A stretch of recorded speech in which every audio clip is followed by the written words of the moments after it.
Hey, welcome to Full-Time presented by Amazon Business. My name is Tamerra Griffin, and ooh-wee, it has been a week, not only in the NWSL, but the wider world of global women's soccer.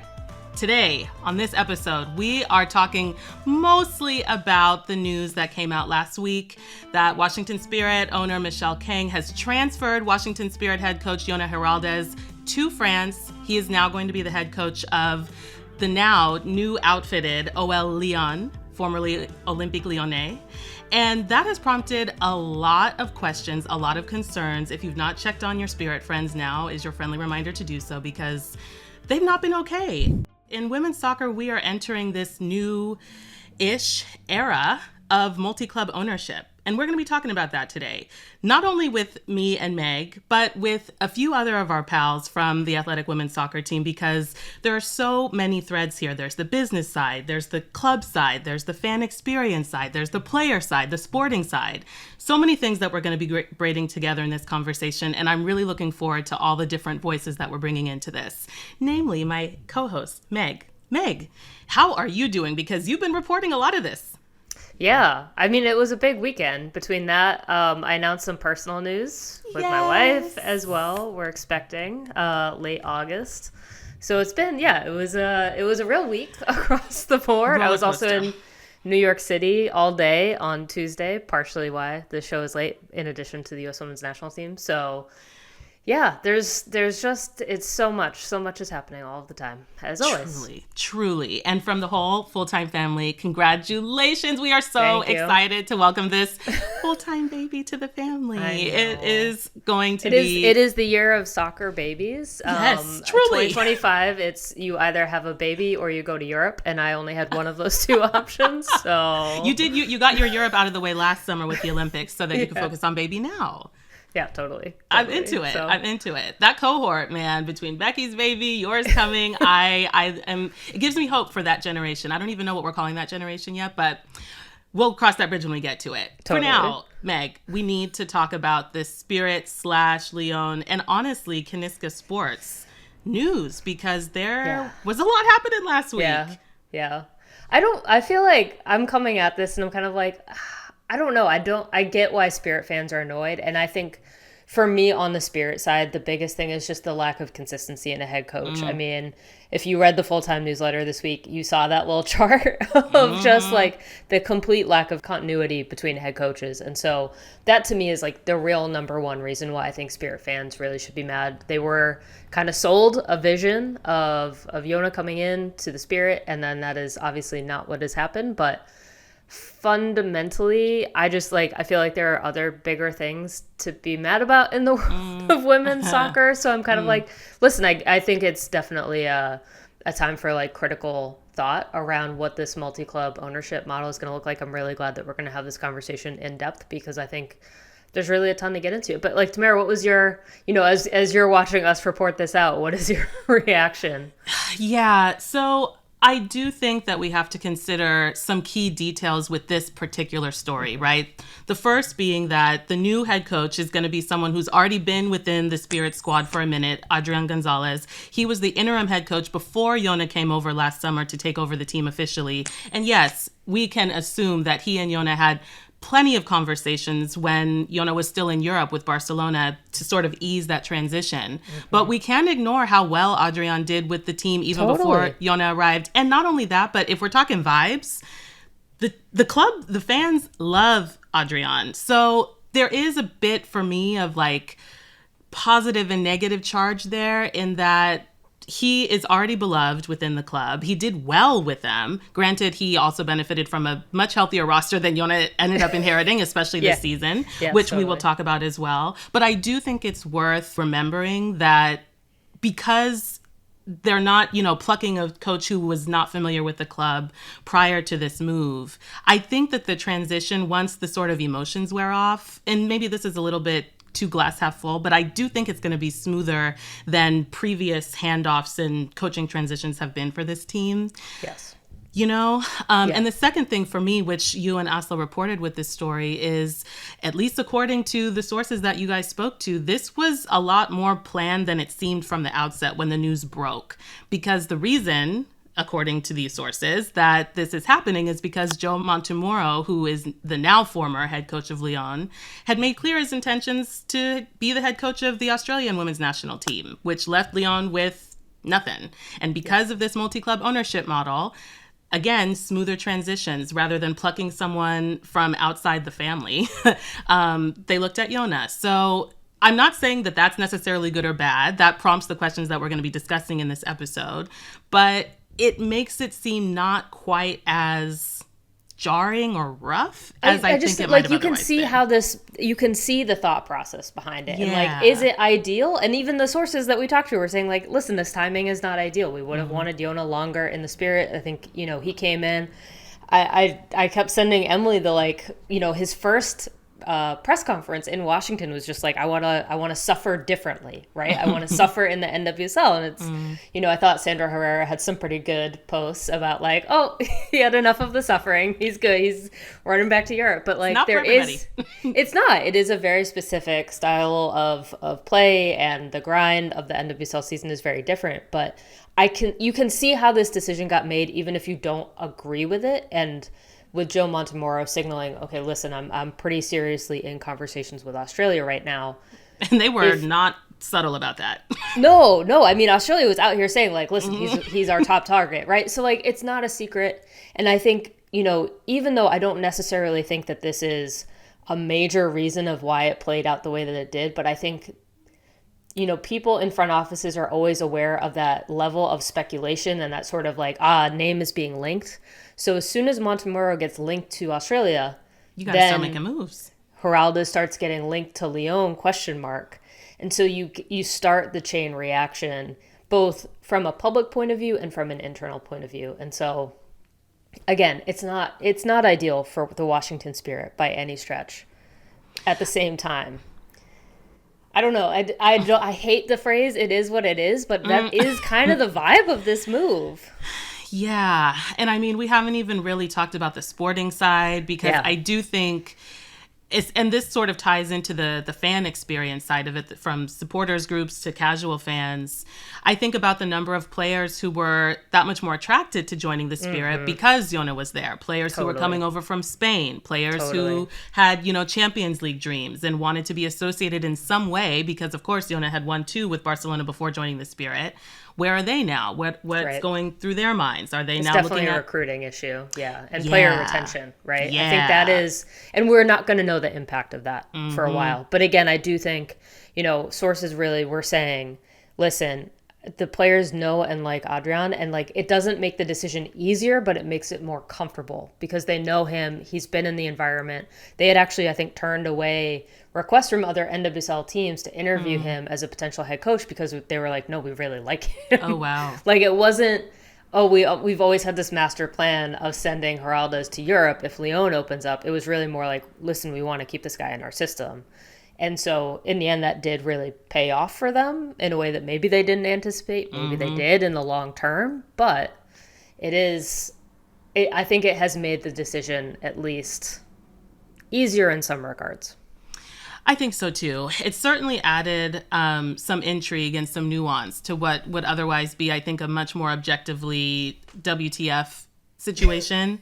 Totally. I will say, anytime there's news like this, it just sweetens the pot for this summer transfer window, because now with Adrian at the helm, what's his vision going to be? And certainly when we resume play at the other end of the summer break, now Adrian is going to be dealing with the same roster that Jonah had to struggle with because of all of the injuries. And he's not going to have Yona in his ear anymore, in theory. So it's going to be interesting to see how he does a little bit more truly on his own. But before we get too deep into that, it feels like our pre-production meetings when we're like, let's save this for the show. Let's save some of this for our guests. But before we do that, before we even take a break, I have to remind you, as always, to make sure that you are following, liking, subscribing TA Fulltime on all of the places you scroll: Instagram, TikTok, YouTube, where we post full episodes in video for those of you who prefer to watch your podcasts, which is almost like TV in my mind. Help me understand that. I'm still fascinated by podcasts and YouTube. But anyway, we are at TA fulltime, fulltime at theathletic.com if you prefer to email. We love to hear from you. Leave us a comment, leave us a review, share it with your friends, drop a link to this show episode in the group chat. Any way that you can support us, we always appreciate it. And we have a mailbag episode coming up. So if you have juicy questions, I have to say, you guys have been killing it, honestly, with the mailbag questions. So thoughtful, so critical. You guys are really paying attention, and it's touching and like humbling to always be reminded of that when these questions come in. But same ways that you reach out to us, fulltime at theathletic.com, via email, any of the socials, we're always going to be checking our DMs. Please reach out to us because, as you know, a lot of reasons to have questions, and we want to help you make sense of it. And also it sometimes helps us make sense of these things too by going through these things in our mailbag episodes. So please make sure you reach out to us. All right, we are going to take a quick break. And when we come back, I'm going to step aside from Meg just for a bit because I have a conversation with Asla Pellet, my colleague on the women's soccer team. We're both women's soccer writers. She recently launched a new column all about the business of the women's game. And I thought it was the perfect time to bring into this conversation as we talk about multi-club ownership. So we will be right back with that conversation. I am so excited to be joined by my colleague, Asla Pellet, who has been working on a lot of stories all related to business in the women's game. She also has a new column called Down to Business. Asla, welcome to the show. Thank you so much for joining us. How are you doing? I'm doing good, Tamerra. So happy that we're doing this again. And it's been like a great week. Lots of stuff happening on the business side, to be honest. And it's shocking us every day. So much is going on, as always, Asla. But the purpose of this conversation, before we go on a million tangents, is about multi-club ownership. Can you give us a sense, based on your reporting, of how we should be thinking about the multi-club ownership model, specifically in the women's game? Because this, of course, is not new on the men's side. And I think there is sort of an impulse to sort of compare what we're seeing now with Michele Kang and the Spirit, Kaniska, and all of the other multi-club ownerships to what has happened on the men's side, which understandably is leading to some concern. But there's nuance, right, that we need to consider here. Definitely. And I would say there was a before and after Jonatan Giraldez's move to Lyon when we were thinking about multi-club ownership on the women's side. It's a positive move on the business side. And I still think that's the case, by the way, because of the people who are doing the work and who are investing in different soccer clubs on the women's side. Most investors, when we look at it on the women's side, they are investors and billionaires with deep pockets, but at the same time, they come from an operational background. They're also operators. They aren't coming into buying soccer teams and just purely from an investment perspective. They actually boots on the ground, getting their hands dirty, building teams, supporting teams, showing up to every game. They are like very hands-on owners. And they are looking into opportunities. But at the end of the day, people that I spoke with, and I spoke with many industry insiders in addition to investors over the course of the last few weeks, and everybody's like, this is great. This is what women's sports need. And on the men's side, when you think about it, City Football Group being one of the main, I think, characters of the investors, and then the failed 777 partners, example. These were all investors first and operators later. And in 77's case, they couldn't even really operate it. The whole operation actually, fell apart. There is an investment priority in those operations. And it's about like perhaps buy cheap, sell, for more money kind of perspective. Not saying that's the perspective of the City Football Group, but people look at it that way. Oh, you're trying to bring players from one club, develop them so that you will have cheaper talent coming into your top club. And that's, I think the fear perhaps that happened in the last week here. Yeah. Like, is that also what's going to happen on the woman's side?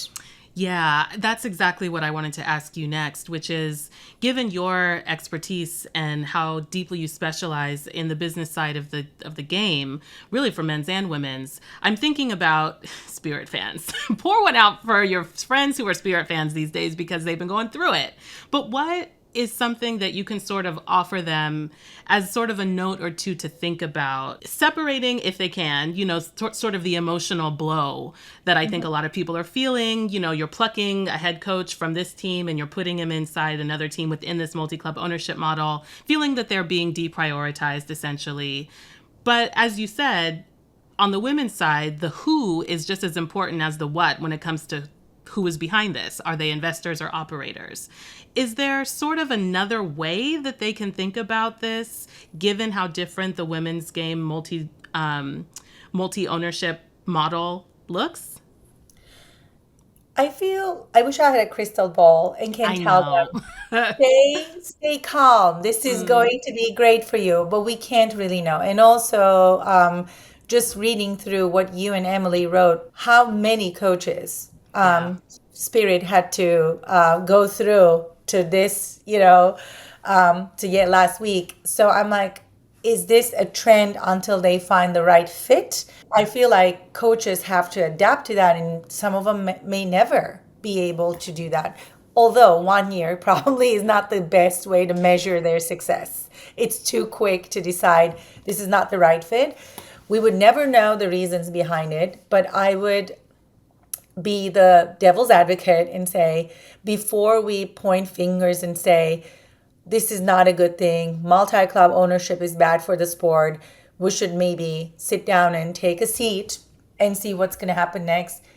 But if she starts moving players around, then I think we will be able to say, maybe this wasn't what we expected her to do. But, that has not happened yet. And I think everybody that I spoke with, no one thinks that's the strategy that she will follow. But like I said, nobody has the crystal ball. That makes a lot of sense. And it sounds like if there were to be sort of like a flag, maybe we'll call it a red flag, it would be the movement of players between these clubs.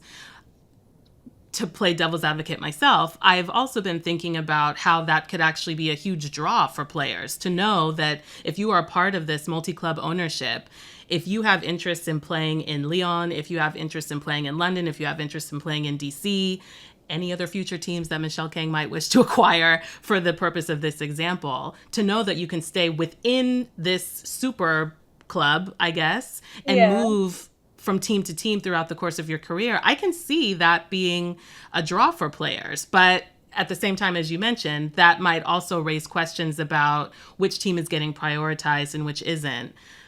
What comes to mind when I think of Lyon specifically is Champions League. And I think we have to talk about that because it feels like a distinct, sort of unavoidable factor. And in my mind, I wonder how much Michele Kang is viewing Champions League, not only, of course, as a goal to win it, but as a mechanism that can sort of elevate the status of the other two clubs, even though they are not competing in it, in terms of drawing players. Is that anything that's come up, sort of the Champions League factor in your reporting, Asla?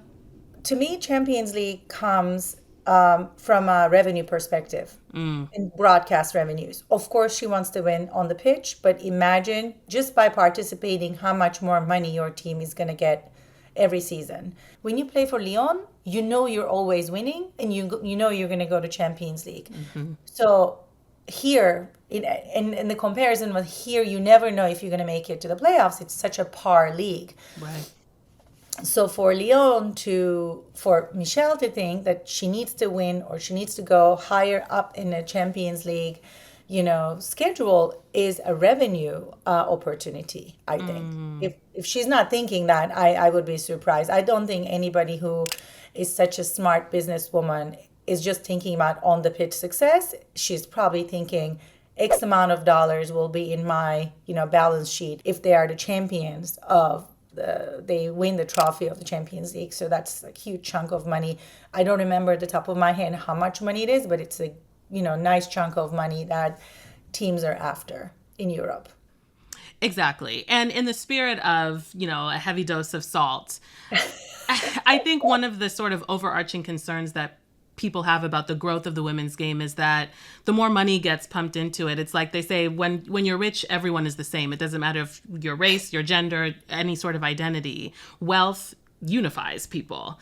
And so I'm wondering, Asla, based on your reporting, are there any sort of potential concerns? I mean, I know we talked about player movement within the clubs in a multi-club ownership model. Are there any other sort of flags that you think we need to be aware of if it happens either with Kaniska or any of the other multi-club ownership models on the women's side, that if we start to see this thing happening, now it's time to sort of escalate the level of concern? The operation needs to make sense.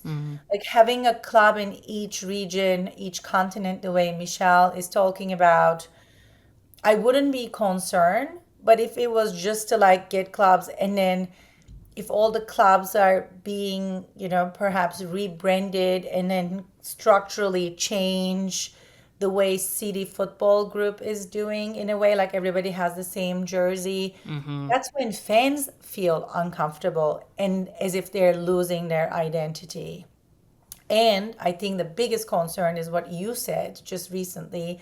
If one club is being preferred over the rest of them, for the success of that one, property, you're jeopardizing successful structures that existed. I think that would be my red flag. Until then, like you said, rising tides, lift all boats. Maybe this is a really good way of using resources, but always thinking and looking.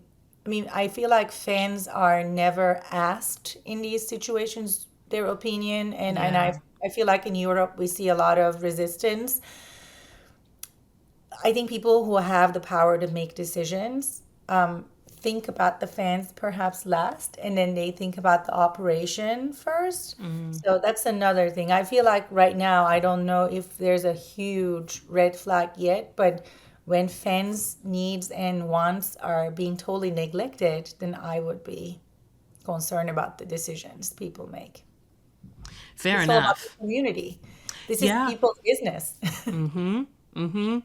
It makes sense. And because this is a relatively new territory that the women's game is entering, it is, as you said, I mean, in the absence of a crystal ball, there's only so much that we can do. But all the more grateful we are, Asla, for your reporting to help us sort of ground this in facts and the conversations and all of the work that you've been doing to speak with these stakeholders, these investors, to give us a sense of what's going on. I know I benefit from it hugely as someone who is not a business girly by nature.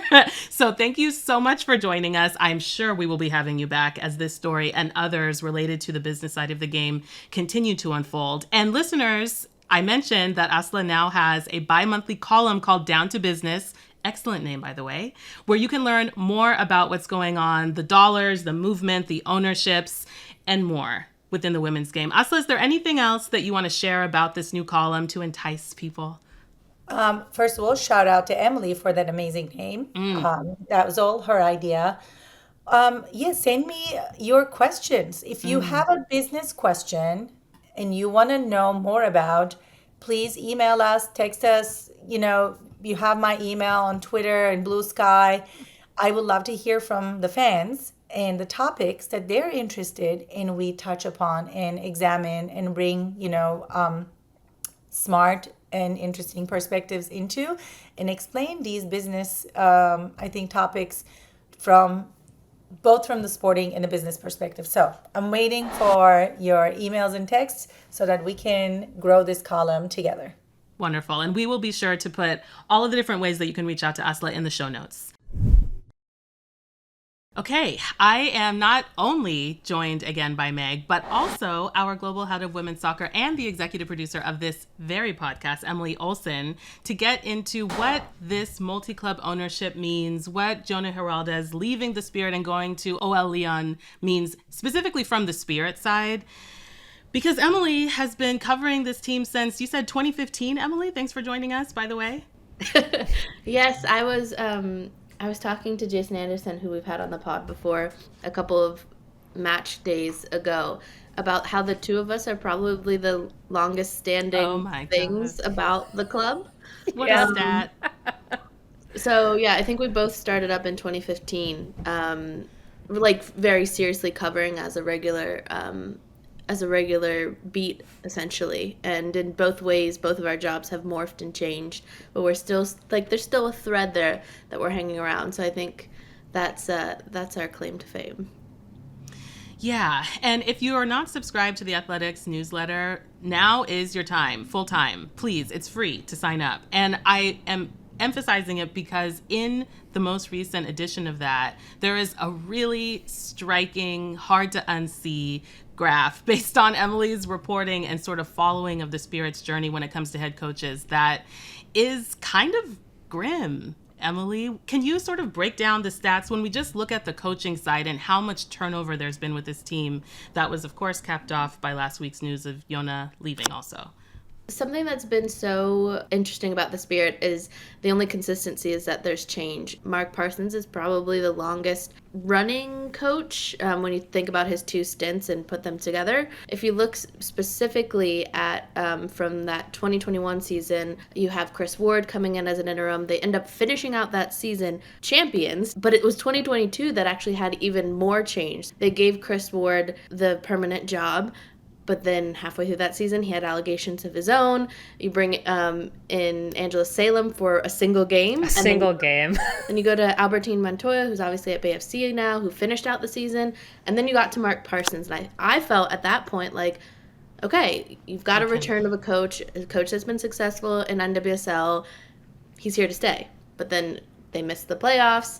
Michele Kang makes the move to get rid of him. And then we start on this where we are today with Giraldez and Adrian. We'll get into that later, but the graph that you're talking about, it basically looks like steps, and it starts with a nice little walk, and then you're just like tumbling down at that point. It gets narrower and narrower in the last couple of years. The amount of time that each coach is with them. I think maybe let's take a step back too, and in this current coaching change that the team is going through, I think it is also worth a quick note, right, of when you think about the structure that the Spirit are in now, this is a very different structure than when Michele took over the team, right? Like there was also the ownership upheaval, but you have Kaniska now sitting as that multi-club org above it. It should also be noted that the global sporting director of Kaniska is a former Barcelona person as well, Markel Zubizarreta. So there is that connection as well with Yona and like knowledge there. So I think that's also a factor. But Emily, can you just maybe, I think what people are really struggling with too is that now there is this maybe sense that there is a pecking order of teams in Kaniska, right? And I think everything coming out of the Kaniska camp is like, absolutely not. That's not what's happening, right? And I think that's always been really a very strong message coming out of that camp is like we want every team to be champion of its individual leagues. We have this sort of head of the org to support us on the research and the sports science and like all of these other things, because that's what's going to make this financially viable. But when you get a moment like this, all of a sudden that's called into question. So what is the vibe in the district like right now? I think that there was some initial like, oh, wait, no, she was the person that was supposed to fix our club. What do you mean all this? Is that, and like you saw London City Lionesses win, and like there was some mutual like, wow, that's great. Look, a successful club. And the Lyon thing was like, okay, there's this other like really big organization that's now part of it, just trying to make sense of it. And this is the first time that the reality of what it means to own multiple clubs is actually in the front of everyone's face. What's interesting is that it's gone from this doesn't feel so good to, okay, so there is a plan in place. And I think, as we've said multiple times, like Adrian Gonzalez being there is a huge part of this. And I do think that there is this sense of like, well, we know this guy, we really appreciate it. I'm very interested to see how this goes because one thing that Adrian had told me last year is that he was on the phone every day with Jonah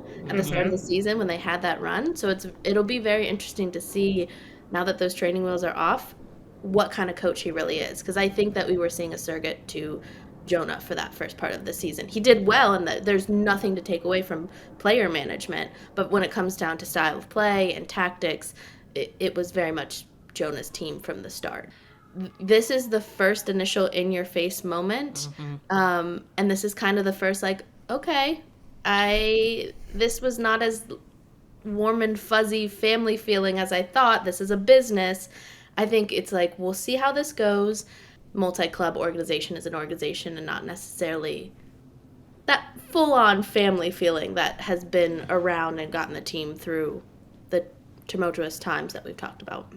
100%. I mean, I am increasingly fascinated by like birth order in human beings and how, you know, being a firstborn comes with its own light and dark, being a lastborn, only child, middle child. And you can kind of feel some of those roles falling into place, I think, within Kiniska, for example. I don't think that they're set in stone yet, but every time there's a move like this, it's like, okay, well, now we know who the star, the like star of the family is. Now we know who the forgotten middle child is. Now we know who the baby is.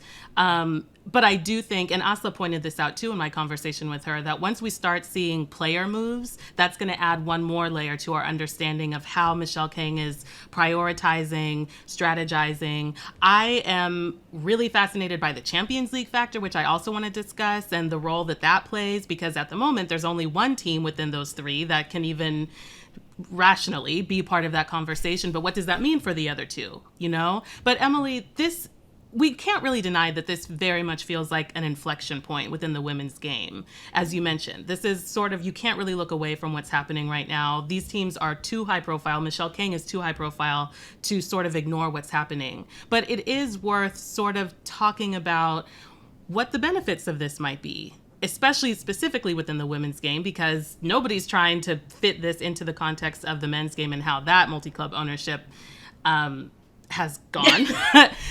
So in your opinion, what are some of the ways that we might be able to look at this as a positive, and what are some of the ways that we can realistically be concerned that this is not going to be a good thing in the long run? Yeah, I think first, before moving on to that, I do want to touch on your point about like birth order, because Yes. as much as I'm talking about this being a business, and I think that's going to become more and more the forefront of this conversation, I found it very interesting that people around Michele, and Michele at times has very much emphasized like, no, the Spirit was my first team. Yeah, So totally. she's using that herself to be like, I'm not doing that right now, but remember, like, I do value the fact that you were my entryway into this. What I think is interesting when you're asking about like the differences and the positives and the negatives of the multi-club organization model on the women's side is something that Asla actually mentioned in a piece that's up on The Athletic in her biweekly column about how much execution matters. There's not a single owner of a professional sports team in the world that you would 100% back every single thing that they did. No. Why are we expecting owners to be like morally good? Like I just think that's part of it too, and part of to take the context. And so I think it comes down to this weird place that we're in where this is an unknown. I think Matt Slater called it an experiment at times. We don't know on either side what the multi-club model is really going to do, but we know that there's sovereign wealth funds on one side. There's different, like, just... There's VC money. Like, VC money is now allowed in the NWSL, and, like, that to me is a much bigger problem than Michele Kang ever will be. And I think that and VC's getting into multi-club bottles, too. Yeah. And so I think one thing that comes out of this is that multi-club organization is not a monolith. And that we are at the beginning of something where we are seeing different ways of going about that. And so when you speak specifically to the teams under the Kiniska umbrella, I think we have seen up until this point that the organization is focused on the fact that they think that by pooling the resources from multiple clubs around the world, they can lift all boats.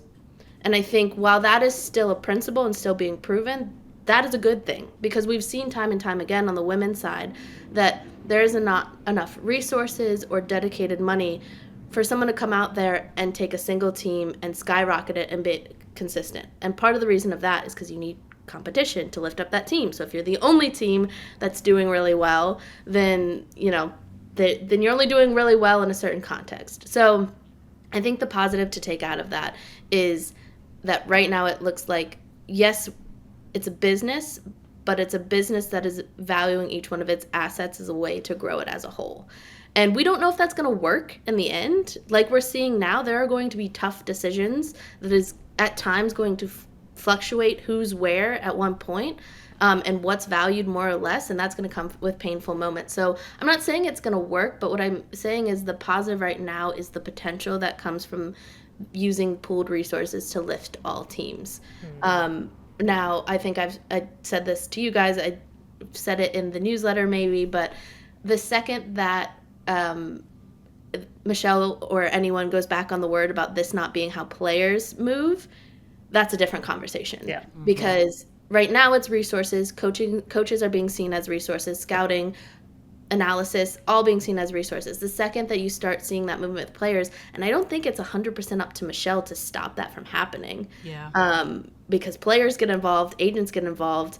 If they're like, wait, you own that team, then it's going to come messy. But I think once we're at a inflection point now. I think the next one comes when there's a player issue, and like I said, Trinity Rodman's contract is up. Yeah, let's go to Trinity Rodman. I think we've got one big question to maybe end it on, but we got to hit on Trinity Rodman because first fact, her contract is up at the end of the season. Second fact, she's basically said like, hey, listen, I'm open to Europe, right? Mm-hmm. And so if Trinity Rodman goes, right, I think also Michele would be incentivized if Trinity Rodman, personally, is wanting to look at Europe after the tail end of the season, after this contract is up with the Spirit. She is incentivized to want to move her to France, right? To keep her on one of, like, she knows Trinity. She's going to have, in theory, an inside track to negotiate a new contract with her agent to go to Lyon. But if it happens at the end of a contract, I mean, Emily, I think it feels like you're coming down on it of like this immediately becomes a problem, at least optically. But let's hash this out, because right at the moment I'm just like, I don't know how you stop it if a player and an agent get involved. There isn't a way, and I think that's maybe a calculated risk that is or isn't being taken right now. But I think back to the quotes that Michele said at the beginning of the season where she was like, I think it's best for the NWSL and our team that she stays here. We don't know if that was groundwork in order to like make things happen down the line, or if it was honesty, or a little bit of both. It's, again, things change in this world. There's so many factors that change that. I think that Michele probably used her one-time get out of jail free pass by saying this Jonah thing happened by circumstance. Like, you can say it's because Montemurro is going to Australia and you needed a quick fix and Adrian is right there. And while that all might be true, you're only going to get it on this one. If you try that on Trinity and you say, well, her contract was out, she wanted to go to Europe, but isn't it great she's staying in Europe? This sounds a little similar.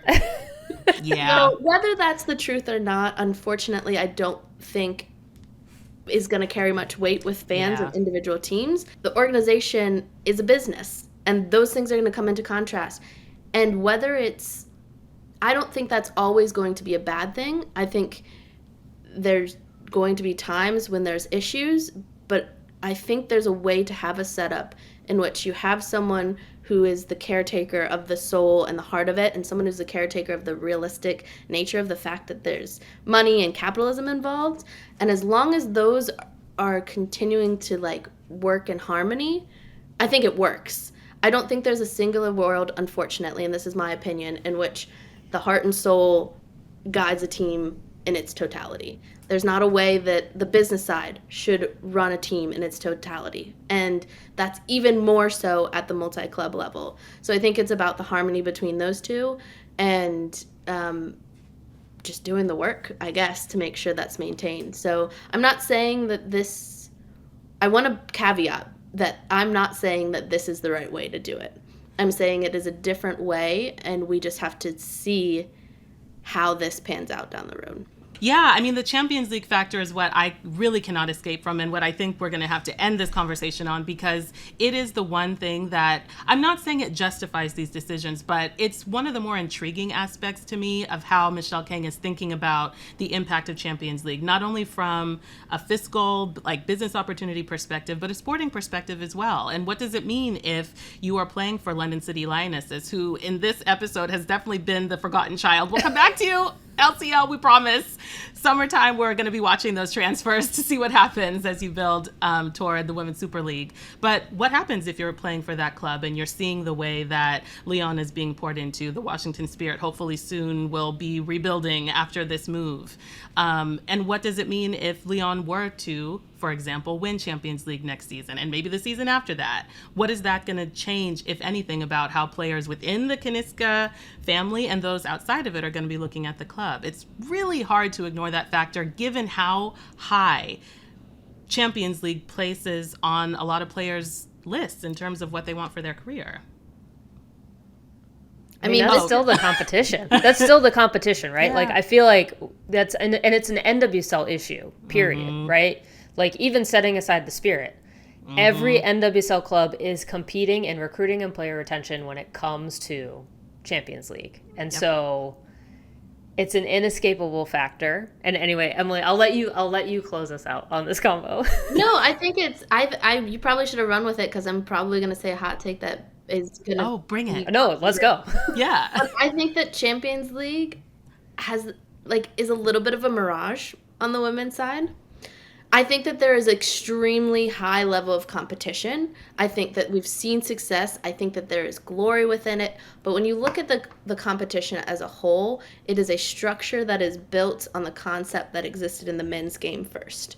And I think that it has a lot of goodwill from what was developed on that side as far as pedigree, and the way that our vision in this world looked at a patriarchal society, really, and saw it as this like epitome. And it's like, okay, well, then UEFA was like, well, we need one on the women's side so that we elevate it. And I think that there, again, I'm not discounting the level of competition that it's got to, but I think that I would challenge people who are trying, like in NWSL and other leagues that are trying to compete with that, to see if there's a way to rethink the way that you're seeing it as a competition. Are you thinking about it in the sense of this one universal Champions League concept that involves the men's and the women's side and this pedigree that lasts for a long time? Or is there another way forward to create a competition that can compete with it that maybe doesn't exist yet? I'm not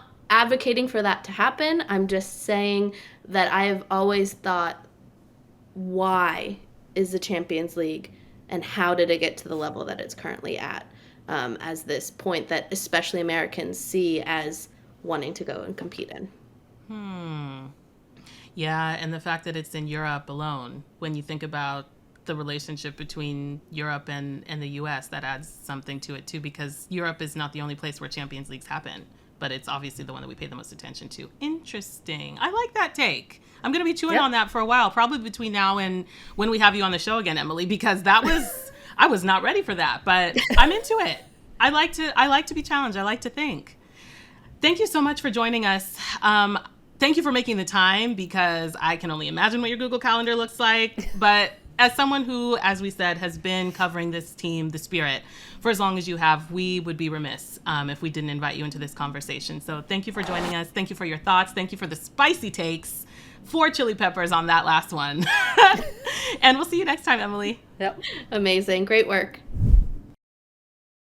All right. Before we get out of here, we have to talk about the U.S. women's national team, who recently played Jamaica, won 4-0, 2 braces, one from Ali Sentnor and one from Lynn Biondolo. Meg, and this took place in St. Louis, where there was also a retirement celebration for Becky Sauerbrunn. Lots actually going on in that game. Maybe not the most interesting things on the field, other than the goals, some of which were exquisite. Wasn't the most challenging match, though. Meg, what are some of your takeaways? Yeah, I mean, it is funny, because the first thing I was thinking of was like, it's very exciting that we saw Fallon Tullis-Joyce get back-to-back starts, but like, what can you get from that second start for Fallon? Absolutely nothing, right? So I think it is interesting just from a data point of back-to-back starts. Like, that means something. immediately begets the question of, are you now kind of trending in that direction of the number one goalkeeper, which I think in general, I feel like the supporters of this team are like, yes, please. Mm-hmm. Right? Lola Bonta checking into both games, right? I think, there was a lot of, these were fun in a way. I mean, like, goals are fun. The level of competition in the second game. I mean, there was at one point in that first half where they showed completed passes, and it was 175 for the US to 15 for Jamaica. Yeah. And it was like, okay, that part is not super fun, but just in terms of where this team still is in the player pool and, spelunking through that player pool, like, this was a fun roster, and these two games I think were pretty fun in that respect, but there was, like, good. Ali Sentner scored 2 goals. Good. We know what to expect out of Lynn, right? We're not surprised that she's scoring goals, especially in the second half against Jamaica, but yeah, still, Carriabello getting a start. I know we're, this pod is a Carriabello truther pod. Truly. So and she almost had a goal herself. yeah, Could you imagine? yeah. I will say, I think for me the most exciting and sort of like sparkly part of the US Jamaica game was the midfield. I am all in. I'm going to say it now. Sam Coffey, Lily Johannes, Claire Hutton, Ali Sentnor at the 10. I see the vision. I saw the connections. That goal, Ali's first goal off of that one-touch volley from Emily Fox from that beautiful ball that Lily dropped in, which was also like across the field, the diagonal. Yes. Yeah. I think Sam Coffey had 2 really, really good games, right? Like, for me now, Sam Coffey is starting to feel like that player in the midfield where it's like, okay, DeWitt agrees. Yes. There is like now this sort of undroppable quality that is starting about Sam Coffey in terms of what she offers up to this midfield. So yeah, it's going to be, I think, an interesting one moving forward now looking at this next roster. Completely. And I do think that the temperature is going to get turned up pretty significantly looking at the next window with the likes of Ireland, with the likes of Canada. I think that it's possible to sort of view these 2 games, China and Jamaica, as sort of beginning to coalesce some things to prepare for what will be, we can assume, much more competitive matches. I do think, going back to your point about Fallon getting the 2 starts, we also got Naomi back for these 2 games. And so when I think about what it means to build that partnership between the 2 of them, super, super important. So these were games that, like we said, not necessarily the most competitive, but if you just look at the U.S. women's national team, with the fact that Emma Hayes wants to, by the end of this month, have her core group identified, these were pretty important ones in terms of the formations, in terms of the lineups and the partnerships that we're starting to see emerge. Yeah, I know everybody was chatting about the fact that she's, brought in 19 players. That was immediately more than Vlatko over his whole tenure. I think it's hard to just do like a direct head-to-head just based on COVID and how that impacted the World start Cup. of Vlatko. Yeah. So it is coming in at a different point. Obviously, Emma Hayes also coming in right ahead of the Olympics and having to pause on development of the team there too. But there is this sense of, okay, you can see the next group starting to emerge. There are already, of course, Givens, Naomi Girma, Emily Fox. Now I think Sam Coffey is in that mix as well. But I think we should end on this note because Theo set us a challenge. Producer Theo was like, I got a little game for the 2 of you. Who is in your espresso-less starting front 3 right now? And we immediately started getting into it before we even started recording. It was another save it for the pod, save it for the pod. Because Alyssa Thompson is a given, right? Alyssa Thompson given right now. Kat Macario given. Feels like a given, even though in theory she is a 10, but right at the moment looking like that sort of 9, false 9, potentially. And then this is where I was like, okay, but who's the third? Like, I don't know if there is that clear candidate. And I think it also depends on the game, right? Like, is this a game that matters? Is this a game where you're playing Ireland? Because if you're playing Ireland, then, like, I think Michelle Cooper probably could get more minutes, right? Who like, can body. Yeah. I mean, okay, Ireland specifically, yes, Michelle Cooper. Katie McCabe's FC. Yes. But I will say, like, on a serious note, after Sam Coffey or alongside Sam Coffey, I thought Michele Cooper had two of her best performances in this window. And I think just hearing what she's been saying, you know, post game throughout these last 2 games against China and Jamaica, it's pretty clear to me that Emma Hayes is pouring into her. I thought some of her crosses were absolutely fantastic. The way that she drives down to the line, the way that she's taking players on 1v1. She has been developing and really like blossoming, I think, within this national team in ways that give me hope. And I do think, I agree with you to your point, what you were just saying. I feel like Emma Hayes is going to be looking at these rosters, especially maybe at the top, with a lot more like rotation friendly mindset. I think she's not going to just I don't think it's going to be like Triple Espresso every game. I think she's going to be looking at the opponent. She's going to be, especially at the World Cup, which you have to look at the full group stage. You have to look at the full tournament and make sure that people's legs stay fresh. And when I think about, you know, you give Michele Cooper 60, maybe even 75 minutes, depending on how the game's going, and then you drop Lynn in there. Yeah. It's a done deal. It's a done deal. Or vice versa, depending on what the game needs. I feel like that's what she's going to be leaning toward rather than just locking in a starting 3. Yeah, this is also my way of getting out of answering the question because I still don't really know. Yeah, no, I think it's fair on both counts, but also that is the system that I think Vlatko tried to implement of like reading the game and trying to figure out who that starting 11 should be. And it was still too close to the previous era where there was this very locked in, you knew the 11 and then you knew the 3 subs. Right. And then the 5 subs. And so there was this sense of kind of, more rigidity in the system. And now I think there is a sense of, okay, even again, apart from Naomi Girma, Emily Fox, right? Like there is some movement within these starting 11s. And that's honestly what I would prefer to see is matching a starting 11 to your opponent, to that opponent's strengths and weaknesses. We will see. But yeah, I enjoy how we both played the game and we're like, absolutely not Theo. Yes. We're writing our own rules on this show, okay? We are the co-hosts. But that is our show. We have 2 more windows coming up. Ireland is coming up. Canada's coming up. Those will be super interesting because we're getting even closer to that core group that Emma Hayes has identified. There's been a lot that we've covered today. You know it's a lot when we are squeezing U.S. Women's National Team stuff at the end. Congratulations to Becky Sauerbrunn. Let us know if you got a bobblehead, by the way. Reach out to us. I want to see what that thing looks like in person. I was here for the rendering of the fishtail braid at the back, I will say. But did you know that The Athletic has partnered with Yahoo Sports to deliver the best coverage of women's sports? If not, and yes, this will be in the show notes, make sure that you check out the Women's Sports Hub at sports.yahoo.com/women-sports. It's all there. Women's hoops, women's soccer, everything that you could want to know about women's sports, you can find it at Yahoo. Thank you so much for listening. We covered a lot today. And as always, we want to hear from you. Reach out to us in our DMs. Send us an email, fulltime@theathletic.com. Make sure you're following us if you're not already at TA Fulltime. We're on Instagram dropping videos that you will not see anywhere else. Shout out to our video producer, Leah Griffin, who has been doing such good work in that regard. My name's Tamerra Griffin. This is Fulltime, and I will be somewhere probably cooling off because it is already heating up in Sacramento on Blue Sky and Instagram. Hey, I'm Meg. Again, we've got the mailbag at some point over the next couple of weeks, so send us those questions. We want to get them. Again, DM us, email us, whatever it is.